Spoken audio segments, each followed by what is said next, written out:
la palabra del Señor. Leemos en el nombre del Padre y del Espíritu Santo.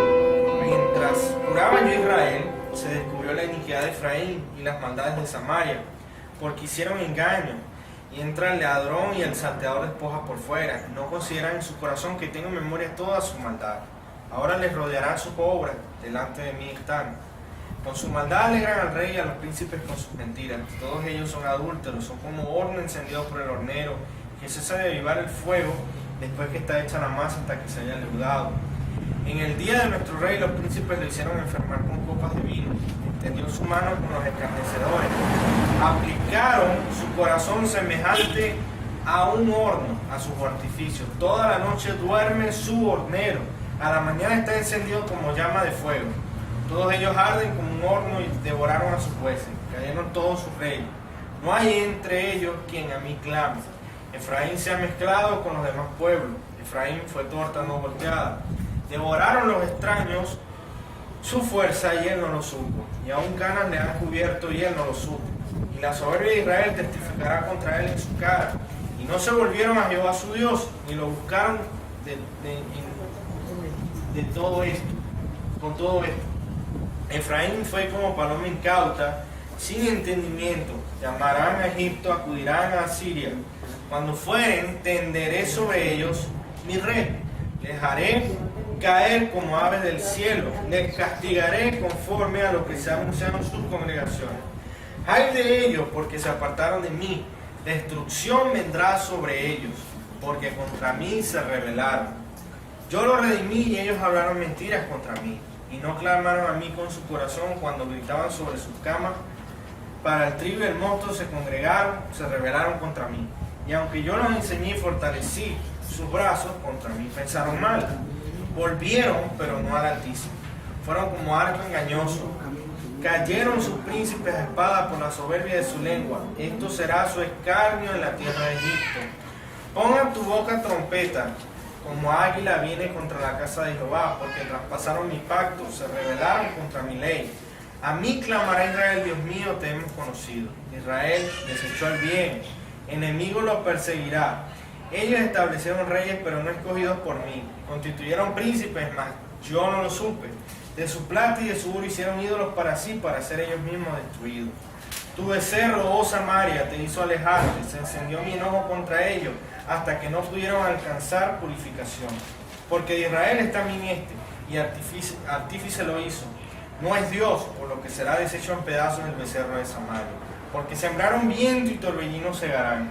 No tendrán mies, ni su espiga hará harina, y si le hiciere, extraños la comerán. Devorado será Israel, pronto será entre las naciones como vasija que no se estima. Porque ellos subieron a Asiria como asno montés para sí solo. Efraín con salario alquiló amantes, aunque alquilen entre las naciones, ahora las juntaré y serán afligidos un poco de tiempo por la carga del rey y de los príncipes. Porque multiplicó Efraín altares para pecar, tuvo altares para pecar. Le escribí las grandezas de mi ley y fueron tenidas por cosas extrañas. En los sacrificios de mis ofrendas sacrificaron carne y comieron. No los quiso Jehová, y ahora se acordará de su iniquidad y castigará su pecado. Ellos volverán a Egipto. Olvidó pues Israel a su hacedor y edificó templos, y Judá multiplicó ciudades fortificadas.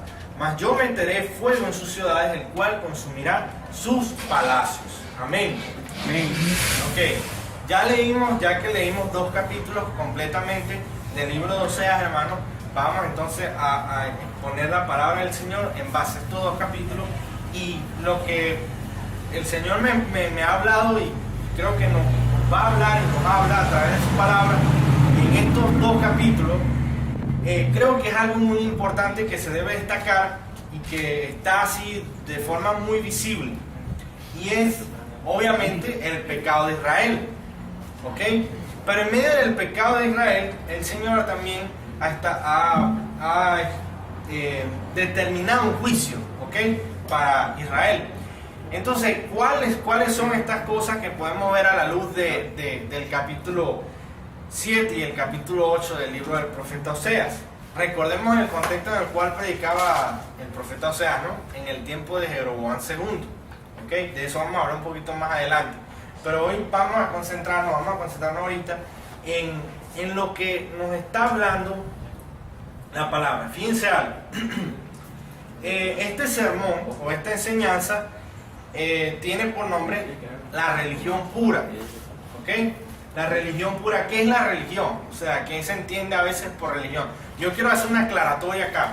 Cuando en otras ocasiones yo he hablado aquí de religión, he también hablado de relación con Cristo. ¿Se acuerdan que hemos hablado de lo que es la relación con Cristo y lo que es religión? Pero cuando yo hablo de religión, ¿okay? yo tampoco debo o puedo hacer una categoría del nombre o hacer una mala etiqueta de lo que es religión, porque ciertamente religión es lo que nosotros creemos o entendemos o definimos de la fe.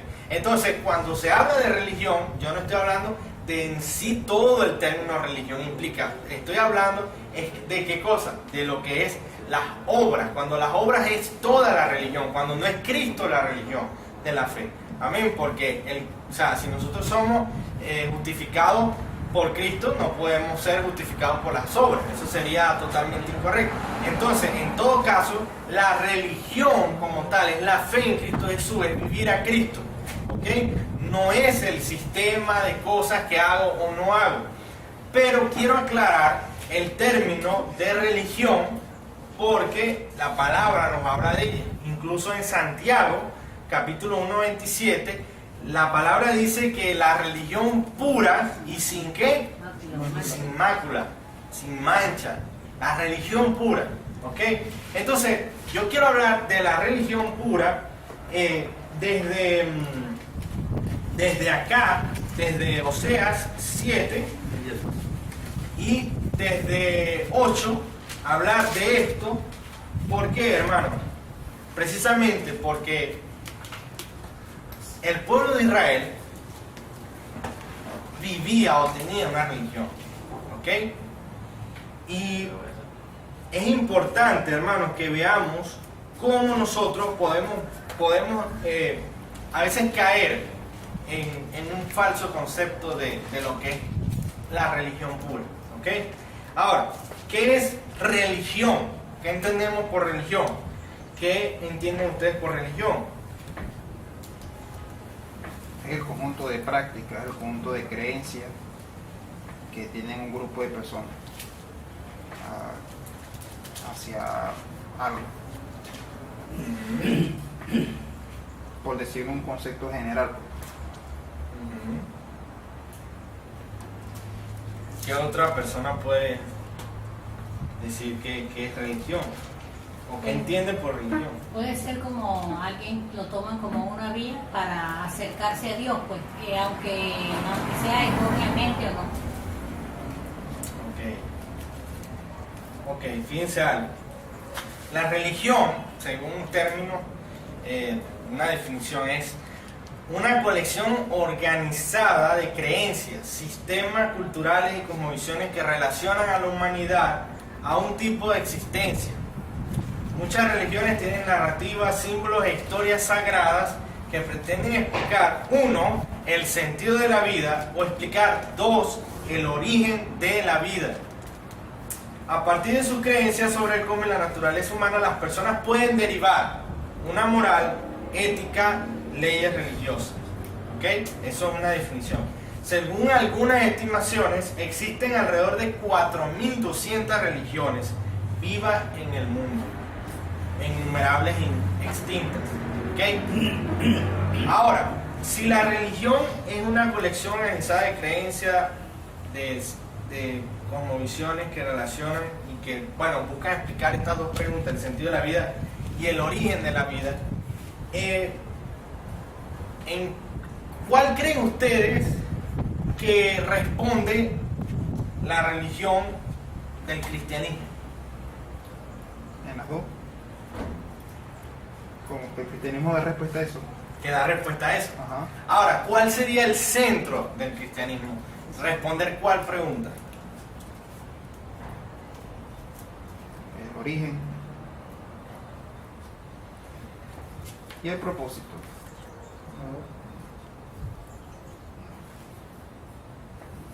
Podemos decir que el cristianismo responde todas estas cosas, ¿verdad? Pero si nosotros podemos ver a lo largo de toda la palabra, de toda la Biblia, el cristianismo, es decir, en la raíz judeocristiana, responde una pregunta: ¿quién es Dios? ¿Quién es Dios? Nosotros aquí, La Biblia es la revelación de Dios. revela, Dios se revela. Dios es el revelador. Esa es la pregunta más importante que responde. Y en base a eso, vemos ya la respuesta alternativa, ¿verdad? A lo que ya sabemos que es Dios. Creó el universo. ¿Vivimos para qué? Para la gloria de Dios, para que Dios sea glorificado. ¿Ok? Entonces, fíjense algo, hermano. La religión pura, este término que está en Santiago, nosotros lo podemos convertir perfectísimamente en el griego en la adoración limpia. La adoración limpia. En el griego la religión pura se puede convertir fácilmente en este término. La adoración limpia. La adoración limpia, eso suena también, pero ¿qué significa la adoración limpia? ¿Qué nosotros podemos ver en esto? O sea que de la palabra griega religión y de la palabra Religión pura, pura, entonces su sinónimo al Ajá. español puede ser Adoración adoración limpia. Limpia. Ok. Por religión, adoración, ceremonia, y puro, limpio, lo que está sin mácula. Entonces, fíjense algo, hermano. ¿Qué podemos ver acá? Primero, Oseas 7:1. Miren lo que dice: mientras curaba yo Israel, se descubrió la iniquidad de Efraín y las maldades de Samaria, porque hicieron un engaño, y entra el ladrón y el salteador despoja por fuera. ¿A qué les recuerda a ustedes esta frase cuando el Señor Jesucristo habló? ¿Ustedes se acuerdan? El ladrón y el salteador. ¿Ustedes recuerdan esa frase? ¿Eso se encuentra dónde? Que no hagamos tesoro en la tierra. En Juan 9:41.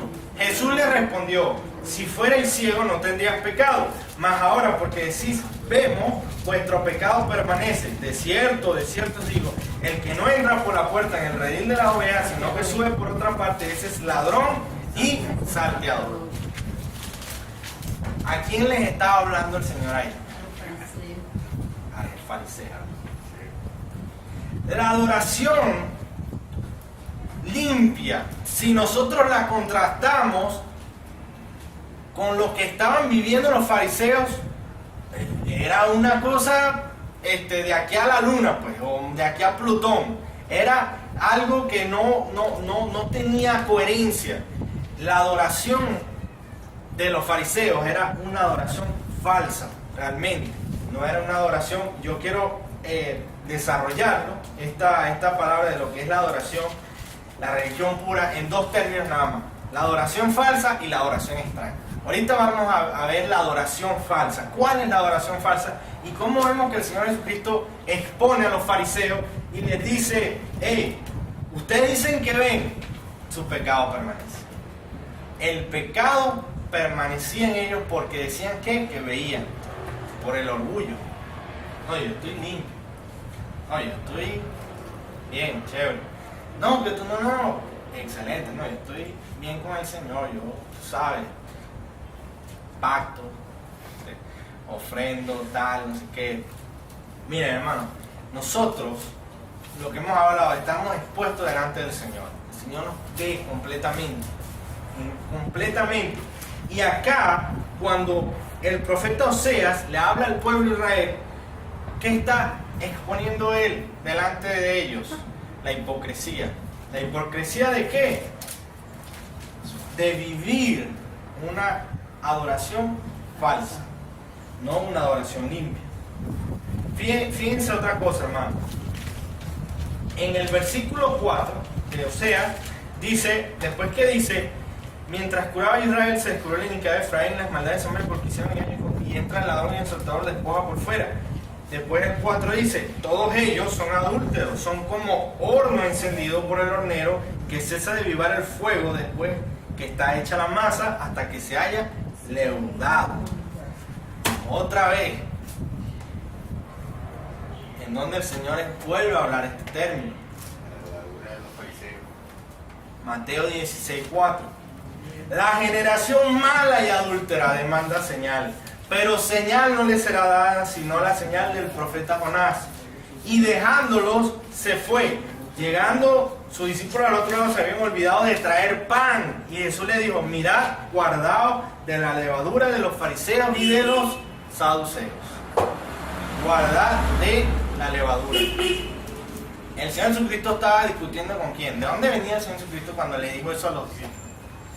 De tener un debate, una discusión con los fariseos y los saduceos. Él venía de ahí, recién salió de ahí, bueno, que él vino, otra vez le dijo a los discípulos. Y cuando les habló, ¿qué les dijo? Guardaos de la levadura de los fariseos y de los saduceos.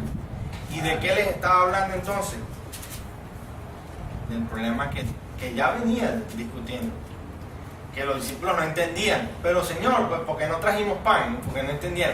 No, es que guárdense de la doctrina, de la enseñanza de ellos. Guárdense de la doctrina, de la enseñanza de ellos. ¿Por qué? Porque una cosa era lo que decían y otra cosa era lo que hacían. Y el Señor Jesucristo, ¿qué dijo? No, lo que ellos dicen es lo correcto. Sencillamente no hagan como ellos hacen.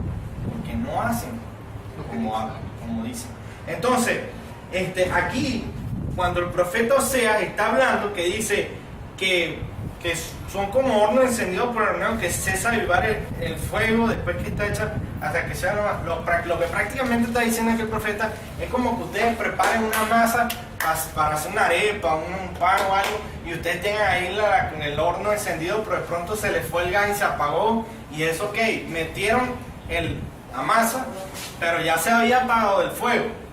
¿Eso cómo va a quedar? Crudo. Eso queda completamente crudo. Eso no se cocina, pues. O sea, no queda dorado por ningún lado. O sea, no queda crudo. De la misma manera, el profeta Oseas, y el Señor a través del profeta Oseas le está hablando al pueblo de Israel. ¿Y qué le dice? Ustedes son así. Ustedes levantan el fuego y después quedan crudos por dentro. O sea, quedan crudos completamente. Eso, y el Señor, hablando del término de la levadura, se lo habló de nuevo ¿a quiénes? A los fariseos y los saduceos. Ahora, ¿qué dice el versículo 8? Dice, Efraín se ha mezclado con los demás pueblos. Efraín fue torta no volteada. Y aquí no estamos hablando de gastronomía, ni estamos hablando de... Pero el profeta usa el término torta no volteada porque ustedes imaginan, se preparan una panqueca o algo, ustedes la ponen en el sartén y ustedes no la voltean. ¿Cómo queda eso? Cocida por un lado. Pero por el otro crudo. Ajá. Por un lado crudo, por el otro quemado. Ahora, yo quiero que veamos acá, hermano. El Señor Jesucristo le dijo a los fariseos, sepulcros blanqueados, Por fuera. limpios. ¿Por dónde? Por fuera. Y por dentro, muertos. La pregunta es, hermano, que nosotros tenemos que ver a la luz de la palabra. ¿Acaso nosotros tenemos dos caras para con el Señor? Una cara para con el mundo y otra cara con el Señor. Estamos así, que no volteamos las dos caras. Porque si una cosa es la que yo soy en el mundo, cuando todo el mundo me ve, cuando estoy... Pero otra cosa soy diferente delante del Señor. No oro, no me arrepiento, no veo mi necesidad en Cristo. Somos una torta no volteada. La religión, es decir, la adoración verdadera, no está penetrando, no está completamente tocando nuestra vida. Está solamente por una parte nada más, y es algo exterior. ¿Y qué es lo que ocurre muchas veces? Que la gente blasfema del evangelio cuando las personas son esto, son una torta no volteada. Decimos una cosa aquí, pero en la casa somos otra. Entonces, el profeta Oseas le habla al pueblo de Israel y le dice, ustedes dicen que ven en el sentido de que,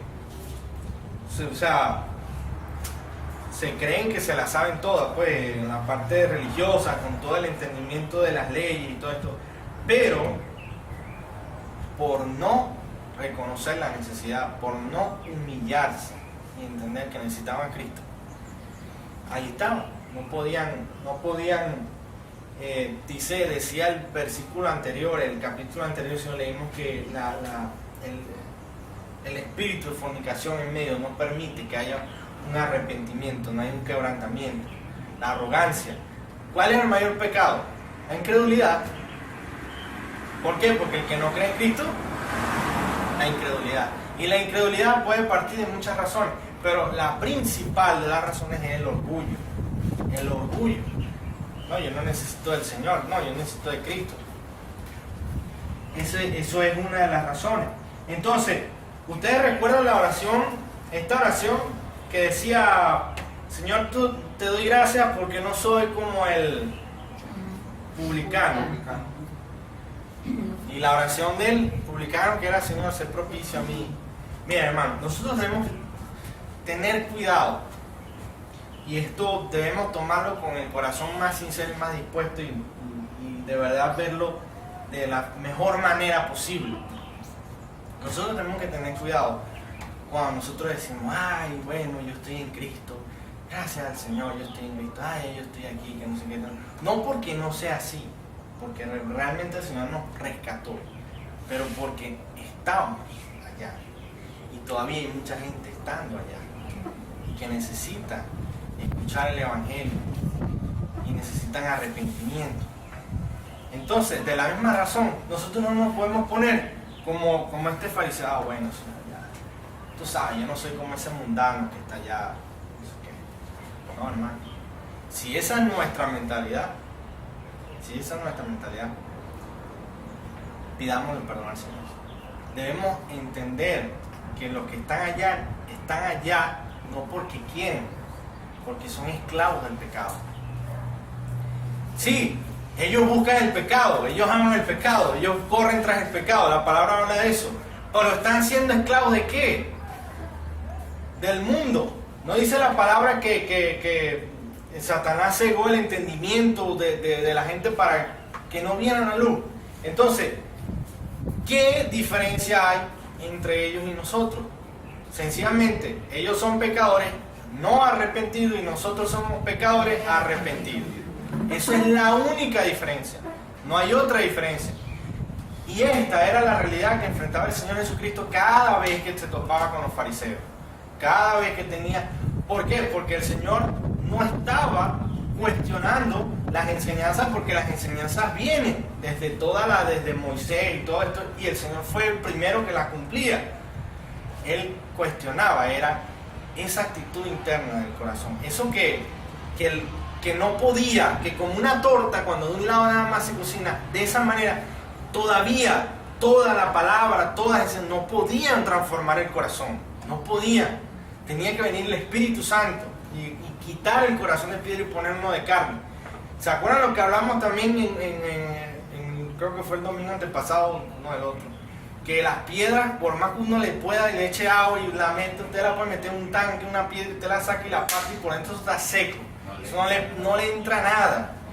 Es una coraza, así es el corazón del hombre. Nacidito así de bebé. Ese es el corazón del hombre. El Espíritu Santo tiene que obrar para que ese corazón sea transformado.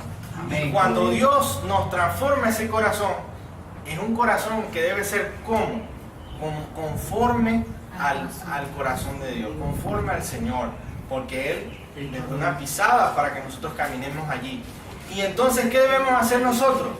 Que el Señor se conduele de la condición del hombre, así como el Señor Jesucristo lloró cuando murió Lázaro. Se conmovió. Ahora, Él sabía que lo iba a resucitar. ¿Estaba llorando por qué? ¿Porque se había muerto? No. Él llora por la condición, el estado humano. Eso le conmueve. Es 100% hombre, 100% Dios. Entonces, de la misma manera, nosotros tenemos que controlarnos de aquellos que no se han arrepentido, que están allá. Porque el estado que ellos tienen los va a llevar a dónde. Nosotros sabemos más claramente que ellos a dónde van a ir a parar. Ellos ahorita no lo pueden ver, nosotros sí lo podemos ver, por la gracia y misericordia de Dios. Amén. Entonces, ¿quién es el que se debe controlar más? ¿Ellos o nosotros? Nosotros. Entonces, la enseñanza debe estar, hermano, no en no, yo soy mejor, no, ni por ello. Ahora, fíjense algo. Dice la palabra, ¿verdad? Nosotros vemos que él le dijo, cuídense de la levadura.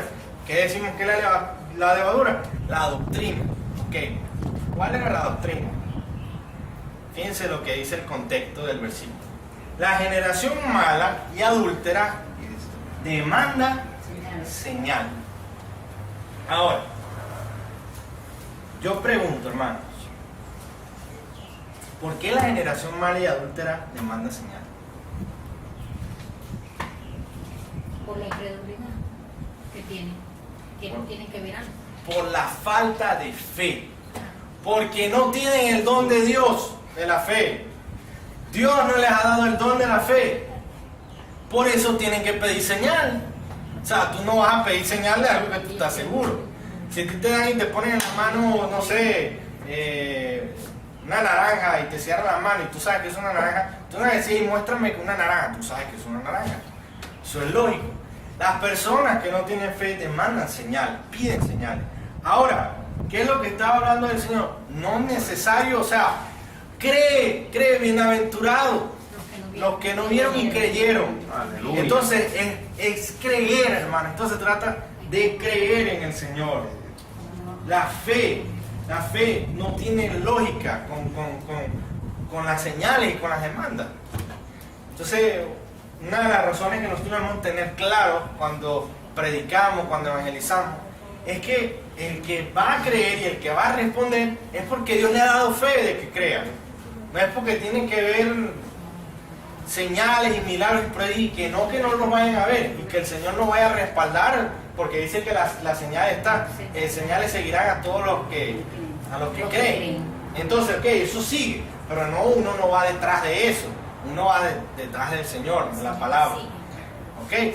Pero mayores, bienaventurados los que no creyeron, los que no vieron y creyeron, los que no están viendo y están creyendo, porque eso es algo que solamente el Señor lo puede hacer. Amén. Amén. Entonces, fíjense, en estos días estábamos hablando de eso, estaba con el hermano del anciano, estaba con Raymond y estábamos comentando de la fe y todo eso. Esto es una realidad de la fe. El hecho de nosotros estemos aquí, ¿por qué? Por fe. O sea, nosotros no hay otra manera. Entonces, gloria al Señor, porque nos ha dado el don de la fe. Amén. Amén. Entonces, volvemos al punto del tema de lo que es la torta volteada. Y de nuevo, no es gastronomía. Estamos hablando de que por un lado está cocida, por otro lado está crudo. Hermano, nosotros, las palabras nos exponen completamente, por todos lados. O sea, no hay un lado que no se cocine. Cuando nosotros vamos a la palabra y entiéndaseme el término. ¿Ok? ¿Qué dice el versículo 1 del capítulo 7? Mientras yo curaba a Israel, se descubrió la iniquidad de Efraín. Fíjense, hermano. Los médicos, cuando comienzan a tratar con los pacientes, una de las cosas que ellos ven, los síntomas, empiezan a hacer los exámenes, empiezan a ver, y que pueden, en el principio pueden diagnosticar, pueden decir, bueno, puede ser tal cosa, por lo que se ve. Después hacen esto y esto y esto. No, bueno, pero es esto. Y entonces después, no, esto ya es más grave, hermano. Esto tenemos que meterte aquí, internarte aquí, hacerte tantos exámenes y así. Bueno, el Señor, el término que está hablando es muy parecido. Él está diciendo, miren, yo los estoy curando, pero yo en todo el trato de Dios con su pueblo, wow, esta gente son perversos.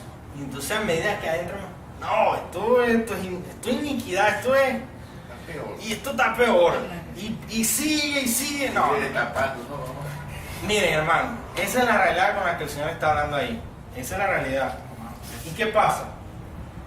Esto lo dijo, creo que fue Matthew Henry, Pastor Matthew Henry, que la iniquidad visible y externa del hombre es solo una pequeña fracción de la que hay interna en el corazón. Solamente lo que ustedes visiblemente exponemos de la maldad es una fracción pequeña de lo que hay en el corazón. Y cada uno de nosotros sabemos, cada uno de nosotros, no nos vamos a engañar, cuáles son los pensamientos que han venido a nuestra mente. No nos podemos engañar. ¿Para qué? Es la realidad. Entonces, hermano, nuestros corazones siempre nos ocultan mucho más de lo que revelan al exterior. Siempre ocultan más de lo que se revela. Entonces, la necesidad es real. La necesidad es real. La necesidad de que el Señor muriera en la cruz por nosotros, de que se entregara, de que nos adoptara como sus hijos, de que hubiera marcado la senda que caminó para que nosotros fuéramos tras Él. Entonces, fíjense algo, si nuestra realidad es esa, bueno, entonces, ¿qué queda para nosotros? Arrepentirnos y creer en el Señor, confiar en el Señor, descansar en la gracia y misericordia de Él, pero reconociendo que no podemos fiarnos del corazón humano, porque engañoso es el corazón del hombre. Hay que confiar en Cristo únicamente, que nos dé el discernimiento, que nos ayude, que cada día nos muestre a dónde debemos ir. Amén. Entonces, esto es con respecto a la adoración falsa. Fíjense todo lo que implica la adoración falsa. Cuando no es una adoración limpia.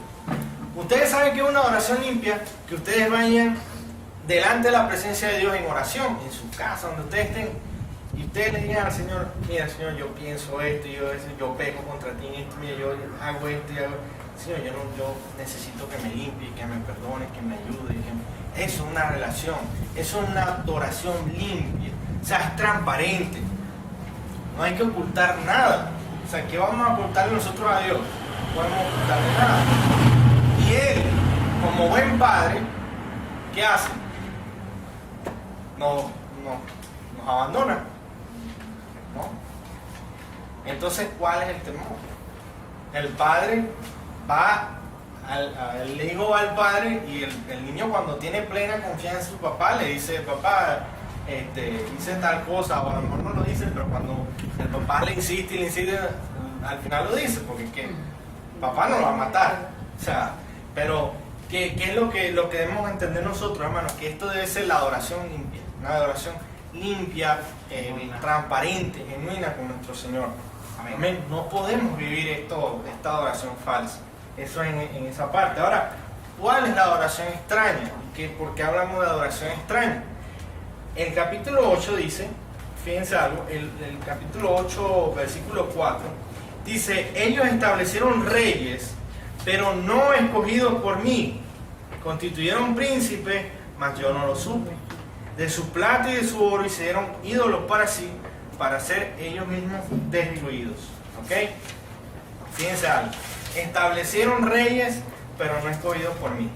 Esta parte a mí me impactó mucho como el Señor habla aquí. Fíjense algo. Este contexto, nosotros vemos ahora el contexto, vamos a ver un poquito el contexto, ¿ok? De lo que está hablando el profeta Osea. Implica, ¿qué cosa? La separación del reino, la división del reino. Ustedes recuerdan que después de David vino ¿quién? Salomón. Después de Saúl vino David, después Salomón. ¿Y después qué pasó con Salomón? Se dividió el reino. Se dividió el reino. Ahora, ¿quién levantó el Señor en el norte de Israel? ¿A quién? A Jeroboam. Y en el reino del sur, a Roboam. ¿Y qué hizo Roboam? Se dejó, había una situación de que la gente que trabajaba estaba oprimida, los estaban oprimiendo, y entonces Roboam, en vez de escuchar a los sabios, a las personas del reino, a los verdaderos, ¿cómo por así decirlo? Los nobles, y atender la voz de ellos, que eran más sabios, escuchó fuera a los jóvenes. Y los jóvenes que le dijeron, no, ponle más yugo. Si se están ganosos, mételos más. Hacia el estilo Egipto, pues, al estilo faraones y todo. Entonces, ¿Qué hizo Roboam? Hizo eso y el pueblo no, digamos nosotros, y se divide el reino. ¿Y qué hacen? Llaman cuando Jeroboam llega, porque Jeroboam estaba en Egipto, pidió asilo en Egipto, cuando Jeroboam llega, hicieron rey a Jeroboam. Este es nuestro rey, y lo proclamaron rey. Se dividió el reino. Ahora, ¿qué es interesante de todo esto, hermano? Que el Señor había profetizado que eso iba a pasar. El Señor sabía, también se lo había hablado de eso a Jeroboam y todo esto. Pero dice en 1 Reyes 12:20, dice: y aconteció que oyendo todo Israel que Jeroboam había vuelto, enviaron a llamarle a la congregación y le hicieron rey sobre todo Israel, sin quedar tribu alguna que siguiese la casa de David, sino la tribu de Judá. Creo que Judá y Benjamín, pero más que todo Judá. Se divide el reino. Separación de la casa de David. ¿A quién Dios había prometido el reino perpetuo? ¿A la descendencia de quién? De David. ¿Y qué hicieron ellos? Agarraron y pusieron rey a una persona que no tenía nada que ver con la casa de David. ¿El Señor sabía eso? Sí sabía eso. ¿El Señor sabía que iba a pasar? Sí, lo había profetizado, lo había profetizado. Pero eso no condona el pecado, porque ahí estaba el pecado. Se rebelaron contra lo que Dios había determinado. Pregunto, ¿Dios había establecido en el reino de David una imagen de Cristo o no? En todo vemos. ¿Por qué? Porque Cristo es el reino, el Mesías. ¿Qué dijo David cuando iba caminando, que se quitó las túnicas de lino fino? No, el rey es el que viene, no soy yo. Yo no soy el rey es el que viene, es Cristo el rey. La imagen de Cristo plasmada aún en el reinado de Saúl, de David y de Salomón. ¿Qué hizo Israel? No, vamos a poner a Jeroboam aquí, este es nuestro rey. ¿Estaba mal o no estaba mal? Estaba mal. Ahora, pregunto, hermano, el hecho de lo que había hecho Roboam, de que había oprimido al pueblo, ¿podía justificar lo que estaba mal delante de los ojos de Dios? No. Ahora, les pregunto a ustedes, ¿está mal robar o no? Sí. La situación del país, yo voy a meter aquí una trampa, tú sabes, no es que la situación está mala, ¿no? ¿Eso está mal o no está mal? Delante de los ojos del Señor. Claro que sí. ¿Estaba mal lo que estaba haciendo el pueblo? Delante de los ojos. No, que es que él le está oprimiendo el contexto. Pero estaba mal. Eso no era. Eso no era lo correcto. Dios había establecido que la casa de David iba a ser el reinado perpetuo. Ellos tomaron nada que ver con la casa de David, hicieron rey a Jeroboam. ¿Qué fue lo primero que hizo Jeroboam? Una de las primeras cosas que hizo: cambió el lugar de adoración. ¿De dónde? De Jerusalén, y lo traspasó a Dan y Betel. No van a hacer nada allá en Jerusalén. Vénganse para acá, vengan a adorar aquí. Adoración extraña. El Señor había dicho que solamente era Jerusalén. Él cambió el lugar. No, ya no es aquí. Entonces, hermano, fíjense algo. Después que Jeroboam lo hacen rey, el reinado de la parte del norte, eso estuvo lleno de sangre. Eso era usurpación, asesinato, casi que el tiempo de Roma, pues, cuando los emperadores, ¿para qué? Para tomar el poder. Todo parte de ese juicio de Dios que había sido determinado. Entonces, lo que el profeta está hablando acá, hermano, en este sentido de la adoración extraña, precisamente establecieron reyes, pero no escogidos por mí. No fue como cuando yo escogí a David, que yo me lo mandé con Saúl, mandé a llamar a ese hombre allá atrás del corral de la donde estaba. Eso lo llamé yo. A Saúl, cuando iba a buscar los asnos, las mulas del padre, los burros, y ahí lo profetizó, lo ungieron rey. David sale del corral de allá. Salomón, llamado a ser, sus manos no estaban llenas de sangre, que construye el templo. Imagínense eso. Eso lo llamó el Señor. Eso lo sacó el Señor y los trajo a servir. Amén. Amén. mucha diferencia de los que, bueno, que no, que están de pronto, pero no, sí, Dios me llamó y Dios me está llamando a hacer aquí política y hacer esto y hacer. Pero bueno, chicos, si Dios sacó fue a este hombre desde allá y lo puso, a José lo sacó de la esclavitud, lo puso y lo sentó, lo hizo Dios. O sea, ellos no estaban ahí, yo vengo a ser el que va a cambiar la historia de Israel, vengo a ser el rey, que no, hombre humilde. Eso lo vemos también hoy en día, falsos pastores, falsa adoración, falsos servicios. Falsa adoración. Exacto, hermano. Entonces, fíjense lo que ocurre. ¿Qué es lo que ocurre? Que se cambia toda se le da la espalda a Dios, en el sentido de que de empezar a hacer las cosas que nos convienen, no, porque es que eso lo tenemos que hacer así. ¿Y qué hace? Establecen reyes, príncipes, no, yo no los escogí, ellos montaron ahí su gente, ellos lo pusieron. ¿Y qué viene ahora? Después que el pueblo, bueno, dame a este y ponme a este es el que... No, que Dios no, eso lo escogemos nosotros, o sea, nosotros no. ¿Qué viene ahora después de eso? Apostasía. ¿Qué es la apostasía? Desviarse de la fe. Desviarse. Apartarse de la fe. ¿Qué dice la palabra? Que Jeroboam, que construyó, fortificó Siquem, como la capital, después agarró y llevó la adoración a Dan y a Betel. ¿Y ustedes saben qué hizo de paso? Agarró un becerro, un toro. Yahweh, este es Yahweh, Jehová. Eso existía. De hecho, eso se llama, en ese término técnico, taurolatría, el tauro del toro. Que le dan al toro la imagen, o sea, la imagen de Yahweh de Dios se la ponen al toro. No es que digan, este es el Dios toro. No. Dicen que ese es Yahweh, el toro que está ahí. A la broma. Sí, verdad que... Candela. Pero eso no está lejos de la realidad. Eso no está lejos de la realidad. De lo que se vive hoy en día. Que Dios es tal y es esto y es lo otro. Bueno, la gente está de la nueva era, que yo diría casi que los gnósticos de la moderna, que ellos se creen Dios, pues ellos son deidades. Todo tiene como todo tiene aliento de vida, cual todo es deidad, todo es Dios. Entonces, imagínense. Como dijo R.C. Sproul, que iba en un tren con unas muchachas y estaban hablando de esto, y una le dijo a la otra, mira, tú sabes que fui a este grupo de la nueva era y descubrí que yo soy Dios. Así le dijo una muchacha a la otra. Y R.C. Sproul, ustedes imaginan, R.C. Sproul lo que hizo fue empezar a reírse. Y le preguntaba, ¿pero por qué usted se ríe tanto? Y le dice a la muchacha, no, pues nunca me imaginé que iba a estar en un tremeando con el Todopoderoso. O sea, no me lo imaginaba, pues no. O sea, imagínense las cosas que se ven hoy en día. Entonces, ¿qué pasó después que se hace esto, que se cambia la adoración, que se instaura, que se manifiesta la apostasía? Versículo 12 del capítulo 8 de Oseas.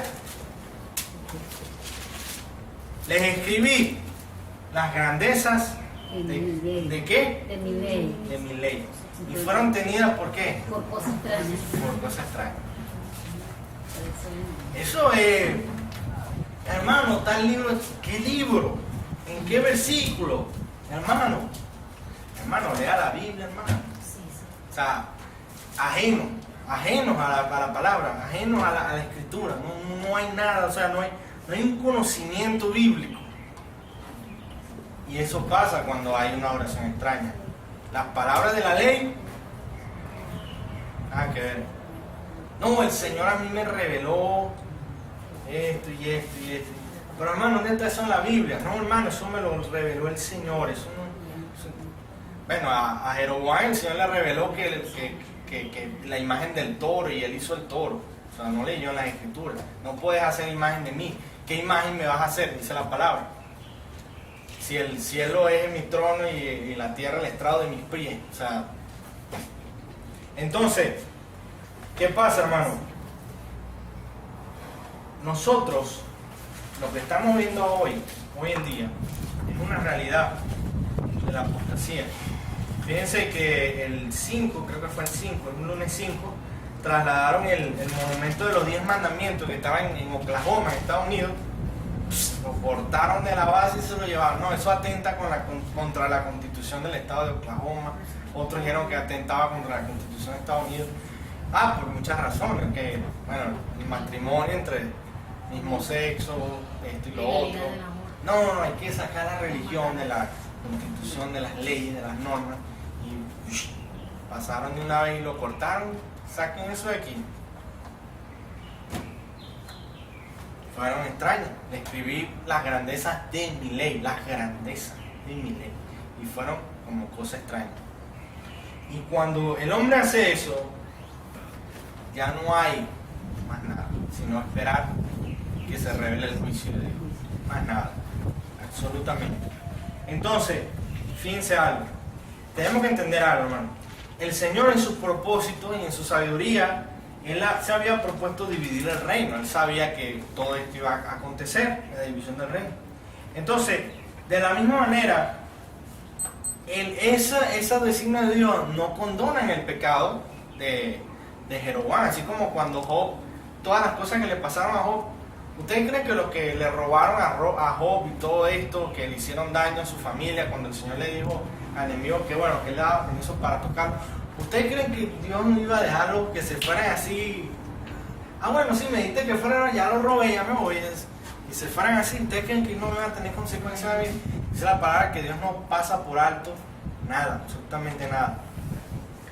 De la misma manera, el Señor no iba a condonar, no iba a dejar así el pecado de Jeroboam. Él lo iba a hacer juicio y a hacer justicia. En la misma razón, hermano, nosotros debemos reconocer que esto es una realidad. Dios sigue siendo el mismo Señor soberano, capaz de hacer de la misma masa vasos de honra y vasos de deshonra. A nada. ¿Cuál es el centro de adoración en la congregación? ¿Cuál es el centro de la congregación aquí en la gracia? ¿Cuál es el centro en la casa, en los empleos? ¿Es verdaderamente el Señor Jesucristo? ¿Es su ley? ¿O es lo que nosotros decimos, lo que nosotros creemos? Fíjense algo, en Amós 7:13, Amós fue un profeta que fue contemporáneo con Osea, profetizó también en esos tiempos. ¿Y qué dice la palabra? Que Amós fue a Betel, al lugar donde, cuando Jeroboam dice, no, aquí es que tienen que adorar, ustedes no van más para allá, para Jerusalén, ustedes vienen y adoran aquí, dice Jeroboam. Fue Amós hasta allá, hasta Betel. Fíjense lo que dice Amós 7:13. Y le dice, ese profeta Amós le dice al sacerdote que está allí, que puso Jeroboam, no profetice más en Betel, porque dice el Señor, no profetice más en Betel porque es santuario del rey. Perdón. Amós fue y confrontó al profeta que estaba en el templo de Betel y Dan. Pero ¿qué es lo que le responde el sacerdote que está allí? Esto es lo que le responde el sacerdote, Amós 7:13. No profetices más en Betel porque es santuario del rey y capital del reino. ¿Ok? Fíjense la respuesta que le dice. No, esta no es la casa de Dios, esta es la casa del rey. Eso le digo al profeta de Tai. No, hermano, aquí no hable de santidad. No, hermano, aquí no predique, usted sabe. Hable. Entonces, ¿es la casa de Dios o no es la casa de Dios? ¿Es el santuario del Señor o es el santuario de qué? Y lo mismo también podemos decirnos a nosotros mismos. ¿Quién reina en nuestros corazones? Si reina el Señor, entonces en nuestros hogares, en nuestras vidas, sea el santuario del Señor. Amén. Sea nuestra vida el Evangelio, sea la palabra el centro en nuestras vidas, hacer las cosas que al Señor le agradan, la obediencia a Dios. Concluimos. Ya hemos visto lo que es adoración falsa, hemos visto lo que es adoración extraña. Concluimos. Reconociendo la adoración verdadera. Fíjense, hermano, no caigamos en el error de engañarnos a nosotros mismos. La adoración que agrada al Señor es aquella que está marcada por una vida de obediencia y no de sacrificios. Una vida de entrega y no de penitencias. Una cosa es la penitencia, otra cosa es la entrega. El que entrega, lo entrega de corazón y da, no, mira hermano, el que es una penitencia, no, esto es una carga, tengo que hacer esto, tengo que hacerlo. Eso es penitencia. Otra cosa, no es sacrificio, es obediencia. Es obediencia, la palabra lo dice. Misericordia quiero, un sacrificio. Condicional. Incondicional. No esperes esto a cambio de esto otro. Obediencia al Señor. La fe que nos debe caracterizar a nosotros, hermanos, la fe, hablando de la fe, es la que no cuestiona, sino que cree. No vas a cuestionar. Si Dios te da la fe para creer en el Hijo de Dios y creer, entonces no tengas fe. Bueno, ¿cómo voy a llegar a la iglesia el domingo? ¿Cómo voy a venir? ¿Cómo voy a trasladar? No, ten fe también para eso. O sea, la misma fe. Claro, amén. Amén. Y la verdadera fe no es la que mide, sino la que hace, la que da. No es la que está viendo, pero es que aquí no. Hagamos para la gloria del Señor. Esto no quiere decir que vamos a andar tampoco en el aire, sino que creamos y a medida que el Señor, como dijo Spurgeon, orando como si todo dependiera de Dios y haciendo como si todo depende de nosotros, en la misma manera. ¿Okay? Nunca subestimemos la lujuria de los ojos, los deseos de la carne y la vanagloria de la vida. ¿Recuerdan eso? No subestimemos eso. Hermano, si algo debe penetrar nuestro ser completamente, que sea la palabra de Dios, que penetre la palabra completamente, que seamos así como esa torta, pero no la que quedó cocinada de un lado, sino de ambos lados. Permitamos nuestra vida ponerse delante del Señor, en todas las áreas, y obedezcamos a la palabra. Dice la palabra, santifícalos en tu verdad. Tu palabra es verdad. Aquí a través de la escritura. ¿Okay? ¿Cómo podemos tener algo práctico de esto? Bueno, hermano, sencillo. A veces la gente tiene tiempo para ver una película que no está mal, y no una, ven varias, 2, 3, y la gente hasta llora. O sea, la película lo lleva y lo trae y lo vuelve y termina y no está pensando en la película. Bueno, así tiene que ser nuestra vida la palabra de Dios. Más todavía, mucho más, porque ella es el alimento. O sea, dejemos que que lloremos leyendo la palabra del Señor. Que cantemos la palabra del Señor. Aleluya. Vivamos la palabra del Señor. Dejemos que ella penetre completamente en todos nuestros sentidos, nuestra mente, el alma, espíritu. Amén. Amén. Y en el conocimiento de la adoración revelada, no la adoración extraña, sino la revelada que Dios determinó. Todo, absolutamente todo en el Evangelio, en el reino y en la vida cristiana tiene que ver con Cristo. Necesariamente es con Cristo. Él es nuestro mediador. Usted se puede acercar ante Dios sin el mediador, que es el Señor Jesucristo. Entonces, ¿qué debemos hacer? Cantar a Cristo, vivir a Cristo. ¿Se entiende esto? Predica a Cristo, muestra a Cristo. Un cristiano que no vive a Cristo sencillamente es un apóstata, porque la fe es Cristo, el Evangelio. Entonces, de la misma manera que hizo el reino del norte, que tomaron a Jeroboam y lo pusieron, bueno, eso, veamos cómo trajo toda esta catástrofe en la vida del pueblo del norte del reino de Israel, y la adoración extraña, todo lo que fue consecuencia de ¿qué? De perder el enfoque que era Cristo. El reino Dios lo había dado a David, era una descendencia, la descendencia no nos interesa David, que es la imagen de Cristo, en el sentido del rey que viene, y toda esta catástrofe. Entonces nosotros, nunca Cristo debe quedar por fuera, jamás. Si Cristo está fuera de la iglesia, simplemente no es una iglesia. Donde está Cristo, está la iglesia. ¿Ya se acuerdan de esa frase? Donde está Cristo, está la iglesia. Ubi Cristo y iglesia, en latín. Entonces, hermano, nunca reemplacemos la adoración revelada por la adoración extraña. Jamás hagamos eso. Ni siquiera porque se lo pida nadie, que nadie se lo pida. O sea, ni siquiera el pastor más pastor, el profeta más profeta, el que se crea, como decía Pablo. Si alguien se cree espiritual, reconozca que estos mandamientos son del Señor. Entonces, de la misma manera, si alguien se cree cristiano, reconozca que esta es palabra del Señor. Nadie, ni siquiera el presidente del país que sea, te pida cambiar. Así como Amós expone, demanda, confróntalo en el pecado, confróntalo en las cosas que están mal. Y bueno, y si es necesario, porque te van a matar o dar la vida, que el Señor nos dé la fortaleza. Amén. Pero no permitamos eso. Y ahora, si estamos escuchando o alguien que esté escuchando y que no haya creído en el Señor Jesucristo y no haya se arrepentido de sus pecados, confiado en Él, esto es importante. Reflexiona en tu mente, reflexiona en tu mente. Fíjense algo, la palabra dice que el que no ha creído en el Evangelio está ¿qué? Bajo la ira. Bajo la ira de Dios. El que no está en Cristo está bajo la ira de Dios. Entonces, ustedes se imaginan lo que es reflexionar de que no estoy en Cristo, estoy bajo la ira de Dios. ¿Ustedes saben lo que es eso? Estar bajo la ira de Dios. Si nosotros vemos las misericordias de Dios, ¿cuánto más la ira de Dios? Entonces, arrepentimiento. Si no has creído en el Señor, si no le has entregado tu vida al Señor, no estás arrepintiéndote, arrepiéntete y cree en Cristo. Amén. Fíjense algo, hermano. Romanos 2:4.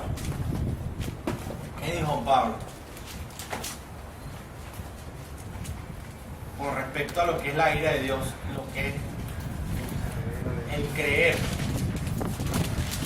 en el Señor, el entender lo que es estar bajo la ira, lo que es estar bajo la gracia, la cobertura del Señor. Romanos 2:4. Menosprecias las riquezas de su benignidad, paciencia, longanimidad, ignorando que su benignidad te guía al arrepentimiento. Tú ignoras eso, tú menosprecias eso. Pero por tu dureza y por tu corazón no arrepentido, atesoras para ti mismo ira para el día de la ira y de la revelación del justo juicio de Dios, el cual pagará a cada uno conforme a sus obras. Pero ira y enojo a los que son contenciosos, no obedecen a la verdad, sino que obedecen a la justicia. Salté la parte de la vida eterna, los que perseverando en bien hacer. Porque quiero enfatizar esto. Pero ira y enojos, los que son contenciosos y no obedecen a la verdad, no obedecen al arrepentimiento en Cristo Jesús. Entonces, hermanos, arrepintámonos de corazón al Señor. Y los que ya nos hemos arrepentido al Señor, sigamos confiando en Él. Amén.